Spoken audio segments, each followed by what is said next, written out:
So we open the episode with Rinna calling all the girls to invite them to a wine tasting at her place. A house that still has a mortgage on it after 30 years. I thought they ended after 30, but I guess not. But thank goodness Diana Jenkins and her uninteresting, immovable face won't be there. Oh, it's the launch of her Rinna Rosé. And she got that out before She by Sheree. Oh, Sutton and your boring children? No thanks. The Chip Heifer and Garcelle meet up for dinner. So Garcelle's recording her audiobook and she on the good foot with the Chip Heifer. And Garcelle said, but what about PJ's DUI? Alleged DUI. And basically, he got special treatment for lighter pigment. Garcelle said, ain't no way that would happen to a black man. So she mentions Erica saying that Sutton was a liability. And maybe low-key in production terms, that means you'd have more scenes with us because we don't want to do scenes with her. Erica still got this team. I wonder where they're getting their checks from. But she's selling these extensions, and I'm sorry, but I'd rather buy it from Latrice's hairline. It looks better. And now Erica talking about just plain old hoeing. Y'all girls, stick with what you know. You might even be able to pay off your debt. Meanwhile, across town, Rinna goes to lunch with Sutton, and she's got her accusatory lips on. Sutton, this is why we love you. The way she so casually said, could I have some bread? With the glint in her eye. You see the glint? Look at the glint. There's a glint. And then look at Rinna. Ooh, she's so angry. She's so angry. She's so angry. And now the way she looks at Sutton, she knows. She knows. And this is what Erica Jane meant when she said Sutton knows exactly what she's doing. And then Sutton says, you eat bread. It is California. People don't really do bread like that out here. But Kim, eat a piece of bread. Richards is somewhere cackling right now. And Rinna said, even though I've been told have a piece of bread at times, she knows. Rinna's like, all right. Let's go, Heifer, let's go. So Rinna telling her about the wine, and Sutton said, I don't know why you don't consult with me. Rinna said, because I don't need to. Heifer, you ain't got taste. So Rinna chastises Sutton about her bringing up the party crap, but she's like, it's water under the bridge now. So everybody heads over to Rinna and calls Kyle to check in on her. Ooh, Rinna, your ass never looked flatter. Erica come in and everybody look at her like, are you gonna drink? Are you gonna drink? And she said, I'll just take a tea. Ha! Garcelle walks in and the Chip Heifer said, oh no, I'm gonna have to get my jab in on your Balenciaga because you sure got yours in on mine. We gonna ask Carrie to write a Yelp review for Lisa's oral skills. I don't know how well she could do with those dead lips. So after we talk about Crystal getting some help, we get to the rosé tasting. Oh God, Rinna got that same Gucci suit on Sheree had.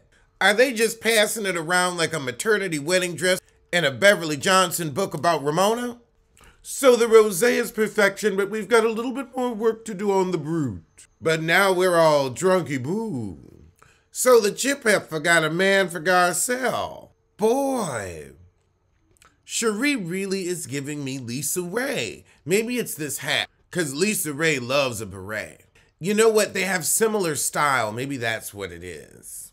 So Erica Jane is hoeing, but now she's getting her drink on with Lexapro. So Erica's happy to be back bumping Bus and not getting that coot cock. So after the tasting, we're all invited to the upper patio. And Lisa's got another nice spread for them out there. Well, Harry does. And Sheree said, Lisa, you're so nurturing. I didn't know you were this nurturing. Sometimes snakes do take care of their young. Sheree said, well, I look at you as a sweet soul. Sutton said. Garcelle pulls Erica aside and says, I was thrown when you said Sutton was a liability for me. Erica said, well, you her cleanup woman. You don't always have to defend her because she puts herself in hot water sometimes. And Garcelle said, well, you have a little bit of a point. Oh! Garcelle said, can we invite her into this conversation? Let's not talk behind the back. Erica said, no. Why? Erica said, well, look, you don't believe me about all these lawsuits, and I didn't explain that last year Tom crashed his car. And then my son rolled his car twice when it was snowing in Pasadena. You didn't believe me, so I know you'll believe Sutton over me and won't cut me slack. Garcelle said, yep, I don't know if I believe everything. Garcelle doesn't have her sights set on you, Erica. She's just not believing your bull and ain't afraid to tiptoe around like Renna and Kyle. Because Renna and Kyle are going to let you fall on your own sword, and that way they could just say, oh, we were so supportive, but keep their hands clean. So Garcelle and Erica go to join the girls on the upper deck, just as Sutton starts to say, I'm upset that Erica said I was a liability. Sutton said, if you felt that, Erica, you tell me, don't tell her. Erica said, well, she ain't always have to clean up for you, because you always getting into some mess. Erica says, well, you've never tried to hurt or embarrass anyone, but because Sutton did the thing with Lisa Rinna's tickets, she's trying to hurt people for you. Oh, goodness. Sutton said, I didn't know it was going to hurt you, and Renna said, it hurt me. It hurt me. We all know you broke because you still talk about a mortgage on a 30-year-old home. Renna said, there's a reason that you want to hurt me. Think about it for 5 effing seconds. Sutton said, I don't think we need to curse because you seem so angry. Lisa's very angry.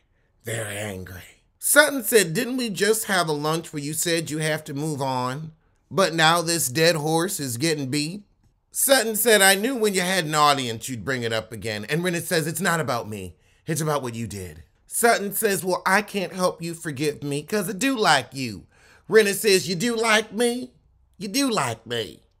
Yes, and I think you're a good person some days. Oh my goodness. Renna said, F you. Get out of my house. You're going to tell me I talk out of both sides of my face?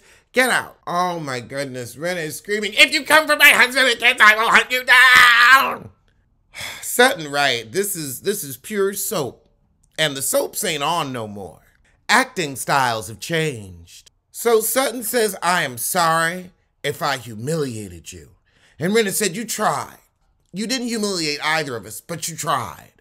But then Renna says she did humiliate Harry, herself, and the charity tenfold. That's the truth. So get ready for it. Okay, Drunky Boo. All right, let's check out Into the Deep since we just did a shark trailer. Okay, already it's looking bad. We got a sailboat in the middle of the ocean. See, I want a yacht in a bay. I want to be on a yacht in the Mediterranean where, ain't no real sharks and you can swim your butt to shore. So they jumping off the boat into the ocean. So we got this couple on the boat and they jumping into the ocean and the heifer hits the water and she hears some screaming and she come up real scared. And don't think I didn't catch that little Ariel Little Mermaid wannabe shot. I saw what they did there. When Ariel was swimming up and it just got her legs, that iconic shot, they tried to pull it. So instead of getting back on the boat, they swim to a beach and he's like, girl, you all right? We get the backstory of these two. I guess it's the first day they met. They're in Australia, flirting with each other, summer love vibes. He's got this boat. They go back to it to bump uglies. So while they on their little love cruise, a jet ski bumps into the boat and the driver's incapacitated, so they pull her up. So she comes to and don't know what happened to her, but now they all drinking on the boat. Oh God, now they're going to take some X, a thruple tea. Oh God. So the next morning he dead, and she's saying he attacked her, the rescued girl. So she's trying to say he's luring people onto his boat and drugging them. But he didn't drug y'all. He offered you drugs and you took them. And I feel like this 2-minute, 36-second trailer was all I needed to get out of the movie. But you can watch it if you want.